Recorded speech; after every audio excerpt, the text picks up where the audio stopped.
ಇವತ್ತು ನನ್ನ ರೀಲ್ಸ್ ಮಾಡಕಂತ ಕರ್ಕೊಂಡು ಹೋಗಿ ಹುಡುಗಿನ ಮಾಡ್ಬಿಟ್ರು. कैसा लगा मेरा मजाक? ಇವತ್ ನಮ್ ಶಾಪಿಗೆ ಸಣ್ಣ ಸಣ್ಣ ಹುಡುಗರು ಬಂದಿದ್ರು. ಅವ್ರೇನಂತ ಹೇಳ್ತಾರೆ ನೋಡೋಣ ಬನ್ನಿ. ಏನ್ ಬೇಕಾವ್ ನಿಮ್ಗ?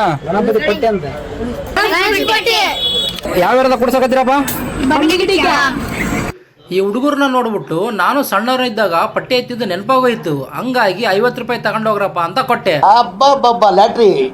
ಆದ್ರೆ ಹುಡುಗರು ಇನ್ನೂ 20 ರೂಪಾಯಿ ಕೊಡೋಣ ಅಂತ ಕೇಳಿದ್ರು. ಇರ್ಲಿ ಬಿಡಪ್ಪ ಅಂತ ಇನ್ನೂ 20 ರೂಪಾಯಿ ಕೊಟ್ಟು ಕಳಿಸ್ದೆ. 20 ರೂಪಾಯಿ ಬರ್ಕೊಂಡು ಹೋರಿ.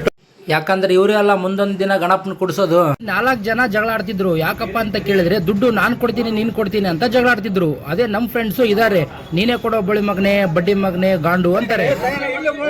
ಯಾರೋ ಒಬ್ರು ಕೊಡ್ರು. ರಾತ್ರಿ ಆಗ್ತಿದ್ದಂಗೆ ನಮ್ಮ ಅಣ್ಣ ಫೋನ್ ಮಾಡಿ ರೀಲ್ಸ್ ಮಾಡಂಬ ಅಂತ ಕರ್ದ. ಬಂದ್ ನೋಡಿದ್ರೆ ಇವತ್ತು ನನ್ನ ರೀಲ್ಸ್ ಮಾಡಕಂತ ಕರ್ಕೊಂಡು ಹೋಗಿ ಹುಡುಗಿನ ಮಾಡ್ಬಿಟ್ರು. ರೀಲ್ಸ್ ಮಾಡಮಂತ ಬಂದ್ರೆ ಗಜಮ ಗಜಮ ಅಂತ ಕಾಡಿಸ್ತಿದ್ರು. ನಾನ್ ಕ್ಯಾಮ್ರಾ ನೋಡಿ ಹೆಂಗೋ ಮಾಡ್ತಿದ್ದೆ.